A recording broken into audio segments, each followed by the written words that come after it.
ভিডিওতে আমরা নবম শ্রেণী দ্বিতীয় পর্যায়ক্রমিক মূল্যায়নের ইতিহাসের ৮ নম্বর স্কুলের প্রশ্নের উত্তরগুলো আলোচনা করব। একের আয়তে আছে ভিয়েনা সম্মেলনে ফ্রান্সের প্রতিনিধিত্ব করেন টেলির্যান্ড। ২ কার্লসবার্গ ডিক্রি জারি করেন মেটারনিখ। ৩ গ্যারিবল্ডির অনুগামীরা যে নামে পরিচিত ছিল লালকোর্তা। ৪ প্রাভোদা কথার অর্থ হচ্ছে সত্য। ৫ স্পেনে গৃহযুদ্ধ শেষ হয় ১৯৩৯ খ্রিস্টাব্দে। ৬ ব্রিটিশ সমাজতন্ত্রের জনক হলেন রবার্ট আওয়েল। ৭ অন্ধকারাচ্ছন্ন মহাদেশ বলা হয় আফ্রিকাকে। আর ৮ হচ্ছে ত্রিশক্তি আতাত স্বাক্ষরিত হয়েছিল ১৯০৭ খ্রিস্টাব্দে। এবার আসি বিভাগ খতে। বিভাগ ক্ষয়ে ২-এর উপবিভাগ এতে আছে এর আয় হলো জুলাই অর্ডিন্যান্সকে জারি করেন পলিগন্যাক। ২ রিসার্চিমেন্টো কথার অর্থ কি? নবজাগরণ বা পুনরুত্থান। ৩ জাতিসংঘের প্রথম অধিবেশন কবে বসে? ১৯২০ খ্রিস্টাব্দে ১০ই জানুয়ারি। আর ৪ লেনিনের প্রকৃত নাম ভ্লাদিমির ইলিচ উলিয়ানভ। উপবিভাগ বিতে সত্য বা মিথ্যা নির্ণয় করো বলেছে। আয়তে আছে ১৮৩০ খ্রিস্টাব্দে ফ্রান্সে জুলাই বিপ্লব হয়েছিল, সত্য। ২ বাষ্পীয় ইঞ্জিন আবিষ্কার করেন জেমস ওয়াট, সত্য। আর ৩ জোলভেরাইন একটি শিল্পসংঘ, মিথ্যা। উপবিভাগ সিতে বিবৃতি আর ব্যাখ্যা আছে। বিবৃতি আই বলেছে ঘেটো ছিল মূলত শহরের সবচেয়ে গরিব ও দুর্দশাগ্রস্ত অঞ্চল। এটা হবে ব্যাখ্যা ৩। এখানে সাধারণত দরিদ্র শ্রমিক শ্রেণীর বসবাস ছিল। ২ নম্বর বিবৃতি বলেছে ফ্রান্সের শিল্পায়ন দেরিতে শুরু হয়েছিল, ব্যাখ্যা ৩ সেদেশের রাজনৈতিক অবস্থা অস্থির ছিল। এবার বিভাগ গতে আসি। ৩-এর আয়তে বলেছে স্যাডওয়ার যুদ্ধ কবে কাদের মধ্যে হয়েছিল? ১৮৬৬ খ্রিস্টাব্দে প্রাশিয়া আর অস্ট্রিয়ার মধ্যে স্যাডওয়ার যুদ্ধ বা কোনিগ্রাৎসের যুদ্ধ সংঘটিত হয়। তাহলে আমাদের শুধু চেয়েছে যে কবে আর কাদের মধ্যে হয়েছিল। ১৮৬৬ খ্রিস্টাব্দে প্রাশিয়া আর অস্ট্রিয়ার মধ্যে স্যাডওয়ারের যুদ্ধ হয়েছিল। আর ২ দিয়েছে কার্বোনারি কি? কার্বোনারি হচ্ছে ইটালির একটি গুপ্ত সমিতি। ভিয়েনা সম্মেলনে গৃহীত রক্ষণশীল শাসন ব্যবস্থার অবসানের জন্য ইটালিতে যেসব গুপ্ত সমিতি গড়ে উঠেছিল সেগুলির মধ্যে কার্বোনারি ছিল অন্যতম। কার্বোনারি কথার অর্থ হলো জ্বলন্ত অঙ্গারবাহী। নেপলস ছিল এর প্রধান কেন্দ্র। ইটালি থেকে বিদেশি শাসনের অবসান, ঐক্যবদ্ধ ইটালি গঠন ও উদার গণতান্ত্রিক শাসন প্রবর্তনে ছিল কার্বোনারিদের প্রধান লক্ষ্য। এরা সন্ত্রাস সৃষ্টি করে বিপ্লবী আন্দোলনের মাধ্যমে স্বাধীনতা অর্জনের পক্ষপাতী ছিলেন। ৩ নম্বর প্রশ্ন দিয়েছে আলেকজান্ডার কেরেনস্কি কে ছিলেন? আলেকজান্ডার কেরেনস্কি ছিলেন রাশিয়ার মেনসেভিক গোষ্ঠীর নেতা। ১৯১৭ খ্রিস্টাব্দের মার্চ মাসে প্রিন্স লুভভের নেতৃত্বে যে অস্থায়ী প্রজাতান্ত্রিক সরকার প্রতিষ্ঠিত হয় সেই সরকারে কেরেনস্কি বিচার বিভাগের দায়িত্বে ছিলেন। পরে তিনি প্রধানমন্ত্রীর দায়িত্বভার গ্রহণ করেন। তার সরকারের অবসান ঘটিয়ে রাশিয়ায় বলশেভিকরা ক্ষমতা দখল করলে তিনি আমেরিকায় পালিয়ে যান। ৪ দিয়েছে দুজন ইউটোপিয়ান সমাজতন্ত্রীর নাম লেখো, শাহ সিমো আর রবার্ট আওয়েল। ৫ দিয়েছে প্যারিসের শান্তি সম্মেলনে বিগ ফোর কাদের বলা হয়? ভিয়েনা সম্মেলনে ইউরোপের সব দেশের প্রতিনিধি উপস্থিত থাকলেও ৪টি রাষ্ট্র প্রধান ভূমিকা পালন করেছিল। এরা মনে করত নেপোলিয়নের পতনে এদের গুরুত্বপূর্ণ ভূমিকা ছিল। এই ৪টি রাষ্ট্র হচ্ছে অস্ট্রিয়া, রাশিয়া, প্রাশিয়া এবং ইংল্যান্ড। এরাই ৪ প্রধান বা বিগ ফোর নামে পরিচিত। ৬ দিয়েছে হেটাইরিয়া ফিলিকে বলতে কি বোঝো? গ্রিস দেশের একটি গুপ্ত সমিতির নাম হচ্ছে হেটাইরিয়া ফিলিকে। ১৮১৪ খ্রিস্টাব্দে ওডিশায় ৪ জন গ্রিক বণিক দ্বারা এই সমিতি গড়ে উঠলেও ১৮২০ খ্রিস্টাব্দে সদস্য সংখ্যা বেড়ে প্রায় ১ লক্ষাধিক হয়েছিল। এই সমিতির প্রধান সদস্য ছিল তুরস্কের প্রভাব থেকে এই সমিতির প্রধান উদ্দেশ্য ছিল তুরস্কের প্রভাব থেকে গ্রিসকে উদ্ধার করা এবং গ্রিসবাসীকে জাতীয়তাবোধে উদ্বুদ্ধ করা। ৭ আছে ফ্যাক্টরি প্রথা কি? শিল্প বিপ্লবের ফলে ইউরোপের বিভিন্ন দেশে বৃহৎ শিল্প কারখানা গড়ে ওঠে। এইসব কলকারখানায় যান্ত্রিক প্রযুক্তি ব্যবহার করে শিল্প উৎপাদনের গুণগত আর পরিমাণগত ব্যাপক উন্নতি ঘটানো সম্ভব হয়। বৃহৎ কারখানা ভিত্তিক এই ব্যবস্থায় ফ্যাক্টরি প্রথা নামে পরিচিত। শিল্প বিপ্লবের ফলে একটি ফ্যাক্টরি প্রথার উদ্ভব হয়। এবার বিভাগ ঘতে আসি। এখানে যে কোনো দুটো প্রশ্নের উত্তর দিতে হবে। ৪ নম্বরের আয়তে আছে টিকা লেখো মেটারনিখ ব্যবস্থা। প্রিন্স মেটারনিখ ছিলেন অস্ট্রিয়ার প্রধানমন্ত্রী। তিনি নেপোলিয়নের পতনের পর ফরাসি বিপ্লবের আদর্শকে অস্বীকার করে পুরাতন স্বৈরাচারী রাজতন্ত্র প্রতিষ্ঠার জন্য যে ব্যবস্থা গ্রহণ করেছিলেন তা ইতিহাসে মেটারনিখ ব্যবস্থা নামে পরিচিত। ১৮১৫ খ্রিস্টাব্দ থেকে ১৮৪৮ খ্রিস্টাব্দ পর্যন্ত তিনি ছিলেন ইউরোপীয় রাজনীতির ভাগ্যনিয়ন্তা এবং তাঁর ইচ্ছা অনুসারে ইউরোপীয় রাজনীতি পরিচালিত হতো। তাই এই সময়কে ঐতিহাসিক লুই ফিসার মেটার্নিখের যুগ বলে অভিহিত করেছেন। মেটার্নিখ ব্যবস্থা। মেটার্নিখ ছিলেন প্রতি বিপ্লব বা বিপ্লবের বিরোধিতার মূর্ত প্রতীক। তার নীতি ছিল প্রতিক্রিয়াশীল ও প্রগতি বিরোধী। ন্যায্য অধিকার নীতি প্রয়োগ করে তিনি ফরাসি বিপ্লবের পূর্ববর্তী যুগের রাজনৈতিক অবস্থা পুনঃপ্রতিষ্ঠা করতে চেয়েছিলেন। উদ্দেশ্য। মেটার্নিখ ব্যবস্থার উদ্দেশ্য ছিল ইউরোপের রাজনীতিতে অস্ট্রিয়ার প্রাধান্য প্রতিষ্ঠা করা এক, আর দুই, ইউরোপে প্রাক ফরাসি বিপ্লব যুগের রাজনৈতিক অবস্থাকে ফিরিয়ে আনা। প্রয়োগ। মেটার্নিখ ইউরোপের বিভিন্ন দেশে তার এই নীতি সফলভাবে প্রয়োগ করেছিলেন। এক হচ্ছে নেপোলিয়ান ইউরোপের বিভিন্ন দেশে যেসব রাজাদের সিংহাসনচ্যুত করেছিলেন সেই বংশের রাজাদের ওই দেশের সিংহাসনে পুনঃপ্রতিষ্ঠিত করেছিলেন মেটার্নিখ।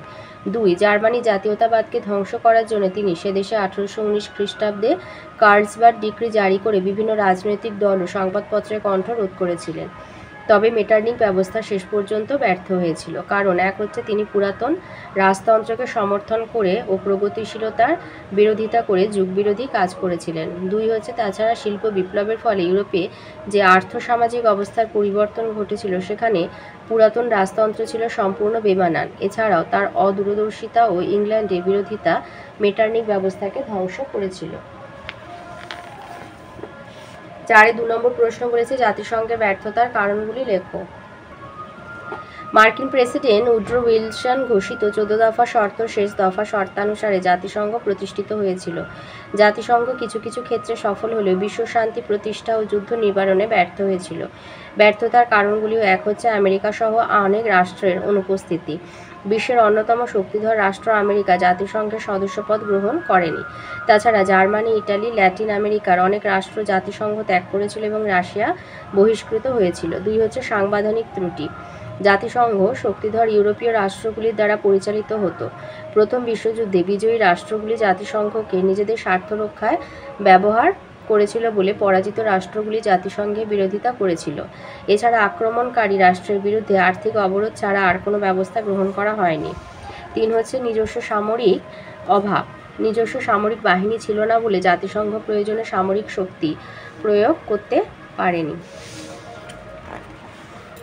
4 হচ্ছে তোষণ নীতি। ইংল্যান্ড এবং ফ্রান্স জাতিসংঘকে নিজেদের স্বার্থে ব্যবহার করে। জাতিসংঘ দুর্বল সংস্থা ছিল বলে শক্তিশালী দেশগুলির অন্যায় কাজের বিরোধিতা করতে পারেনি। ফ্রান্স, জার্মানি, রুশ শিল্পাঞ্চল এবং জাপানি চীনের মাঞ্চুরিয়ায় সামরিক আগ্রাসন চালায়। জার্মানি রাইন অঞ্চলে সেনা অভিযান চালায় এবং অস্ট্রিয়া দখল করে। এছাড়া ইটালি 1936 খ্রিস্টাব্দে আবিসিনিয়া দখল করে। এই সমস্ত ক্ষেত্রে জাতিসংঘ নীরব দর্শকের ভূমিকা পালন করে বা তোষণ নীতি অনুসরণ করে। 5 হচ্ছে নিরস্ত্রীকরণ সম্মেলনের ব্যর্থতা।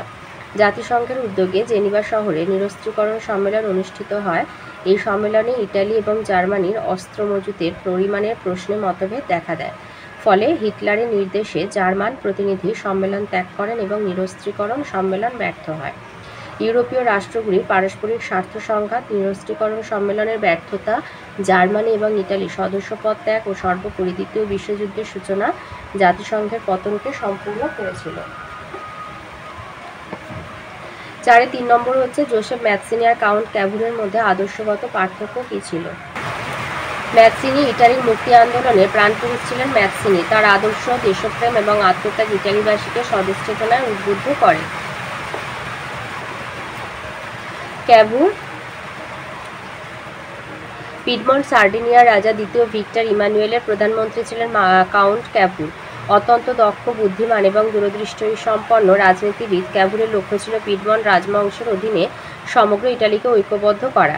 উভয়ের মধ্যেকার আদর্শগত পার্থক্য। ম্যাৎসিনি এবং ক্যাভুর উভয়েরই লক্ষ্য ছিল বৈদেশিক প্রভাব থেকে ইটালিকে মুক্ত করা। তবুও উভয়ের মধ্যে বেশ কিছু আদর্শগত পার্থক্য লক্ষ্য করা যায়। যেমন এক হচ্ছে ম্যাৎসিনি ছিলেন আদর্শবাদী আর ক্যাভুর ছিলেন বাস্তববাদী। 2 ম্যাৎসিনি বিশ্বাস করতেন যুব শক্তির দ্বারা ইটালির মুক্তি সম্ভব। ক্যাভুর ইটালির মুক্তির জন্য বৈদেশিক সহায়তার উপর জোর দেন। 3 ম্যাৎসিনি ছিলেন গণতন্ত্র বিশ্বাসী আর ক্যাভুর সাংবিধানিক রাজতন্ত্রের সমর্থক ছিলেন। এবার বিভাগ উন্নতে আসি। বিভাগ উন্নতে যে কোনো একটা প্রশ্নের উত্তর দিতে হবে এবং তার মান হচ্ছে 8 নম্বরের। তো প্রথমে আছে জার্মানির ঐক্য আন্দোলনে বিসমার্কের ভূমিকা আলোচনা করো। 1862 খ্রিস্টাব্দে অটো ভন বিসমার্ক নামে এক কূটনীতিজ্ঞ রাশিয়ার প্রধানমন্ত্রী পদে অধিষ্ঠিত হলে জার্মানির ঐক্য আন্দোলনে এক নতুন অধ্যায় সূচনা হয়। জার্মানির ঐক্য সাধন, বিসমার্কের কূটনীতি। জার্মানির ঐক্য সাধন বিষয়ে বিসমার্কের কূটনীতির দৃষ্টান্তগুলি উল্লেখযোগ্য। এক হচ্ছে তিনি কেন্দ্রীয় আইনসভায় অস্ট্রিয়ার মর্যাদা নষ্ট করে অস্ট্রিয়ার বিরুদ্ধে জার্মানির ক্ষুদ্র রাজ্যগুলিকে সংগঠনে সচেষ্ট হন। 2 তিনি ফ্রাঙ্কো প্রাশিয়া বাণিজ্য চুক্তি সম্পাদন করে ফ্রান্সের সঙ্গে বন্ধুত্ব স্থাপন করেন। 3 পোলদের বিদ্রোহ দমনে রাশিয়াকে সাহায্য করে বিসমার্ক রাশিয়ার আস্থা অর্জন করেন।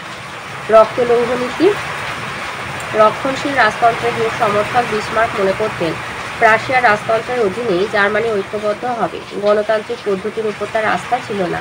তিনি বলেন যে বক্তৃতা দিয়ে বা সংখ্যাগরিষ্ঠের প্রস্তাব পাশ করিয়ে দেশের সমস্যার সমাধান হবে না, এর জন্য গ্রহণ করতে হবে রক্ত এবং লৌহ নীতি। রক্ত আর লৌহ নীতি হলো সামরিক শক্তির উপর নির্ভরশীলতা। সামরিক শক্তির দ্বারাই জার্মানির ঐক্যলাভ সম্ভব, একথা তিনি মনে প্রাণে বিশ্বাস করতেন। শেষ পর্যন্ত সামরিক শক্তির সাহায্যে 3টি যুদ্ধের মাধ্যমে তিনি জার্মানিকে ঐক্যবদ্ধ করেন। এই 3টে যুদ্ধ হচ্ছে ডেনমার্কের সঙ্গে যুদ্ধ, অস্ট্রো প্রাশিয়া যুদ্ধ, ফ্রাঙ্কো প্রাশিয়া যুদ্ধ। এক হচ্ছে ডেনমার্কের সঙ্গে যুদ্ধ। স্লেজুইক আর হলস্টিন প্রদেশ জার্মানির রাজ্যসীমার অন্তর্ভুক্ত হলেও আইনত ডেনমার্কের অধীন ছিল। বিসমার্ক অস্ট্রিয়ার সঙ্গে মিলিত হয়ে ডেনমার্কের সঙ্গে 1864 খ্রিস্টাব্দে যুদ্ধ ঘোষণা করেন। পরাজিত ডেনমার্ক ভিয়েনা চুক্তির দ্বারা 2টি প্রদেশের ওপর সব দাবি ত্যাগ করে, কিন্তু অস্ট্রিয়া আর প্রাশিয়ার মধ্যে এই 2 প্রদেশের কর্তৃত্ব নিয়ে বিবাদ বাধে। গ্যাস্টিনের সন্ধি দ্বারা প্রাশিয়া, স্লেজুইক আর অস্ট্রিয়া হলস্টিন প্রদেশ লাভ করত। 2 হচ্ছে অস্ট্রিয়া প্রাশিয়া যুদ্ধ। বিসমার্ক অস্ট্রিয়াকে পরাজিত করার উদ্দেশ্যে ইউরোপীয় রাজনীতিতে তাকে মিত্রহীন করার জন্য সচেষ্ট হন। পোল বিদ্রোহের সময় প্রাশিয়ার সাহায্য পেয়েছিল, আর ইটালি অস্ট্রিয়ার বিরুদ্ধে যুদ্ধে যোগ দিলে ভেনিসিয়া পেতে পারে এবং ফ্রান্স নিরপেক্ষ থাকলে জার্মানির কিছু ভূখণ্ড লাভ করতে পারে। এই আশায় রাশিয়া, ইটালি, ফ্রান্স অস্ট্রিয়ার বিপক্ষে চলে যায়। 7 সপ্তাহের যুদ্ধে এবং স্যাডওয়ারের যুদ্ধে 1866 খ্রিস্টাব্দে অস্ট্রিয়া শোচনীয়ভাবে পরাজিত হয় এবং প্রাগের সন্ধির দ্বারা যুদ্ধের অবসান ঘটে। আর 3 নম্বর হচ্ছে ফ্রাঙ্কো প্রাশিয়া যুদ্ধ। অস্ট্রিয়ার পরাজয়ের পর ফ্রান্সের বিরুদ্ধে যুদ্ধের জন্য অগ্রসর হয় প্রাশিয়া। অস্ট্রিয়া, ইটালি এবং রাশিয়াকে নিরপেক্ষ রেখে বিসমার্ক ফ্রান্সকে যুদ্ধের জন্য প্ররোচিত করেন। ফ্রান্স বিসমার্কের কূটনীতিক জালে জড়িয়ে 1870 খ্রিস্টাব্দে প্রাশিয়ার বিরুদ্ধে যুদ্ধ ঘোষণা করে। সেডানের যুদ্ধে ফরাসি সম্রাট তৃতীয় নেপোলিয়ন চূড়ান্তভাবে পরাজিত হন। 1871 খ্রিস্টাব্দে 10 মে ফ্রাঙ্কফুর্টের সন্ধির দ্বারা এই যুদ্ধের অবসান ঘটে, জার্মানির রাজনৈতিক ঐক্য সম্পন্ন হয়। এইভাবে বিসমার্ক কূটনীতি আর যুদ্ধনীতির মাধ্যমে জার্মানিকে ঐক্যবদ্ধ করতে সক্ষম হন। ঐক্যবদ্ধ জার্মানির প্রথম সম্রাট হন কাইজার প্রথম উইলিয়াম। 5-এ 2 নম্বর প্রশ্ন দিয়েছে শিল্প বিপ্লবের অর্থনৈতিক আর সামাজিক ফলাফল আলোচনা করো। আচ্ছা, এটা হচ্ছে শিল্প বিপ্লবের সামাজিক ফলাফল বা সামাজিক প্রভাব। শিল্প বিপ্লব ইউরোপ মহাদেশ তথা বিশ্বের ইতিহাসে যুগান্তকারী ঘটনা। সমাজ, রাজনীতি আর অর্থনীতিতে শিল্প বিপ্লবের প্রভাব ছিল অপরিসীম। সামাজিক প্রভাব। সামাজিক জীবনে শিল্প বিপ্লবের গভীর প্রভাব পরিলক্ষিত হয়। এক হচ্ছে 2টি নতুন শ্রেণীর উদ্ভব, মালিক আর শ্রমিক। শিল্প বিপ্লবের ফলে সমাজ 2টি শ্রেণীতে বিভক্ত হয়ে পড়ে, পুঁজিপতি মালিক শ্রেণী আর শ্রমজীবী শ্রেণী। শিল্প উৎপাদনে মূলধন বিনিয়োগ করে যারা তা থেকে মুনাফা লাভ করতো তারা হলো পুঁজিবাদী শ্রেণী বা ক্যাপিটালিস্ট ক্লাস। আর যারা কারখানায় শ্রমদান করে পণ্য উৎপাদন করতো, বিনিময়ে পণ্যের ওপর কোনো দাবি না করে শুধু মজুরি পেত, তারা শ্রমজীবী শ্রেণী বা ওয়ার্কিং ক্লাস নামে পরিচিত ছিল। 2 হচ্ছে নতুন নতুন নগরের সৃষ্টি। বিভিন্ন স্থানে কলকারখানার প্রতিষ্ঠার ফলে অনেক নতুন নতুন শিল্পনগরী গড়ে ওঠে। শিল্প বিপ্লবের ফলে ব্রিটেনের Manchester, Newcastle, Bristol, Birmingham, Liverpool প্রভৃতি স্থানে নতুন নতুন শিল্পনগরীর সৃষ্টি হয়। 3 হচ্ছে নগরকেন্দ্রিক সমাজের সৃষ্টি। কলকারখানায় কাজ করার জন্য গ্রামের সাধারণ মানুষ দলে দলে শহরে এসে বসবাস শুরু করে, ফলে একাধিক জনবহুল নগর সমাজের সৃষ্টি হয়, কিন্তু অপরদিকে গ্রামগুলি শ্রীহীন হয়ে পড়ে। 4 হচ্ছে বুর্জোয়া শ্রেণীর উদ্ভব এবং প্রভাব বৃদ্ধি। শিল্প বিপ্লবের ফলে শিল্পপতি, ব্যবসায়ী, মহাজন ইত্যাদি পেশাদার শ্রেণীর মানুষের উদ্ভব হয়। এরা বুর্জোয়া শ্রেণী বা মধ্যবিত্ত শ্রেণী নামে পরিচিত। কালক্রমে এই নতুন বুর্জোয়া শ্রেণীর সমাজে আধিপত্য প্রতিষ্ঠা করে, পূর্বতন সামন্ত শ্রেণীর অবলুপ্তি ঘটে। শ্রমিকদের দুর্দশা। শ্রমিক সংঘ। শ্রমিক শ্রেণীর ব্যাপক কর্মসংস্থান ঘটার সঙ্গে সঙ্গে এক সংঘবদ্ধ সামাজিক শ্রেণী হিসাবে শ্রমিক শ্রেণীর মধ্যে নানা সামাজিক সমস্যা দেখা দেয়।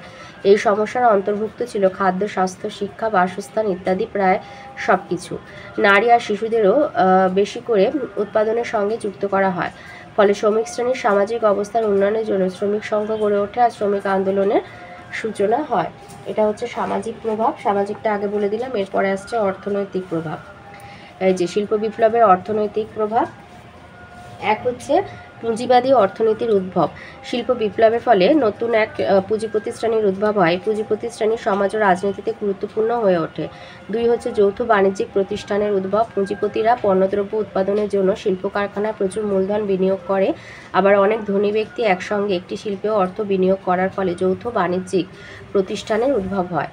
তিন হচ্ছে শিল্প বাণিজ্য নির্ভর অর্থনীতির সূচনা। শিল্প বিপ্লবের ফলে কৃষি নির্ভর আর কুটির শিল্পভিত্তিক অর্থনীতি পরিবর্তিত হয়ে শিল্প আর বাণিজ্য নির্ভর অর্থনীতির সূচনা হয়। যন্ত্রের দ্বারা উৎপাদনের ফলে দ্রুত ও প্রচুর পরিমাণ শিল্পদ্রব্য প্রস্তুত হলে ব্যবসা বাণিজ্যের প্রসার ঘটে। চার হলো বিশ্বের কারখানা। ইংল্যান্ডে প্রথম শিল্প বিপ্লব ঘটেছিল, ফলে ইংল্যান্ডের অর্থনীতিতে ব্যাপক প্রভাব পরিলক্ষিত হয়। ইংল্যান্ড বিশ্বের কারখানায় পরিণত হয়। পাঁচ হচ্ছে শিল্প মূলধন। শিল্প বিপ্লবের ফলে পরিবহন ব্যবস্থায় উন্নতি ঘটে এবং দেশীয় আর আন্তর্জাতিক বাণিজ্য বৃদ্ধি পায়। এর ফলে বাণিজ্যিক মূলধন ক্রমশ শিল্প মূলধনে পরিণত হয়।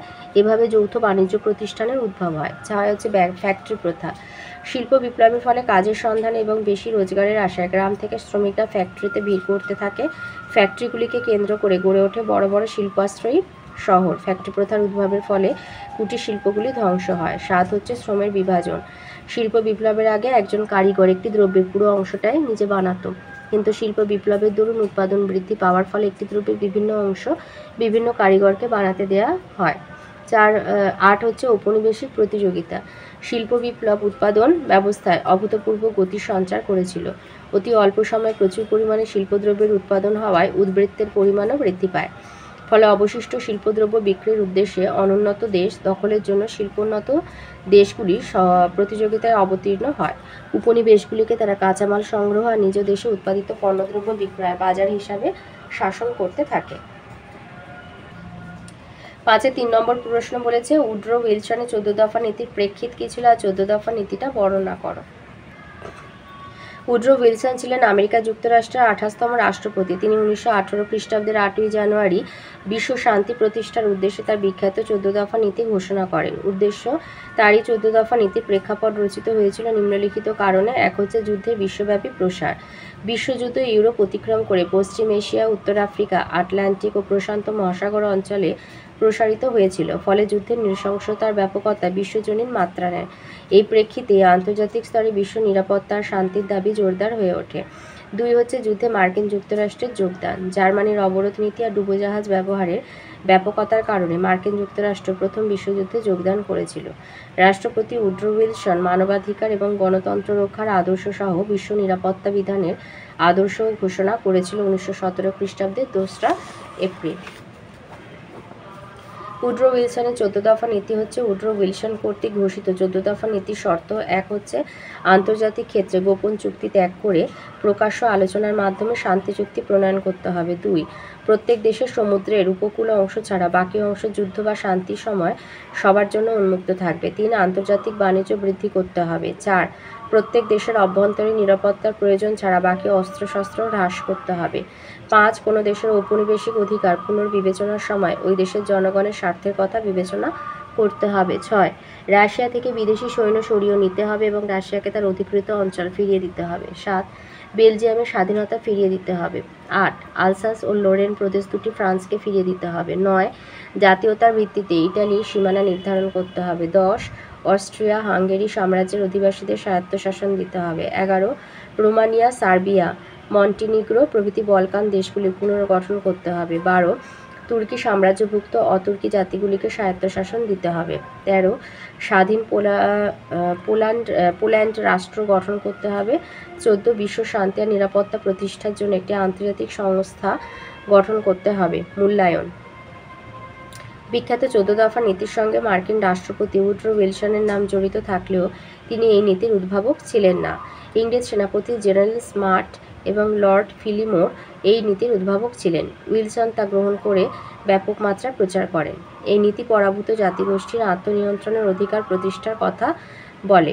এই নীতির ভিত্তিতে পোল্যান্ড পুনর্গঠিত হয় এবং চেকোস্লোভাকিয়ার সৃষ্টি হয়। আঞ্চলিক পুনর্গঠন করা হয়, কিন্তু তা প্রয়োগ করা হয়েছিল পরাজিত জার্মানি, অস্ট্রিয়া এবং তুরস্কের উপরে। বিজয়ী শক্তিবর্গ নিজেদের ক্ষেত্রে তা প্রয়োগ করেননি। বিশ্বশান্তি রক্ষার জন্য আন্তর্জাতিক সংগঠন হিসাবে জাতিসংঘের প্রতিষ্ঠা হলেও তার মধ্যে ভার্সাই সন্ধির কিছু ধারা সংযোজিত হয়। এজন্য আমেরিকা জাতিসংঘের সদস্যপদ ত্যাগ করে। তো এই ছিল আজকের আমাদের নবম শ্রেণীর দ্বিতীয় পর্যায়ক্রমিক মূল্যায়নের ইতিহাসের 8 নম্বর স্কুলের প্রশ্ন উত্তরগুলো।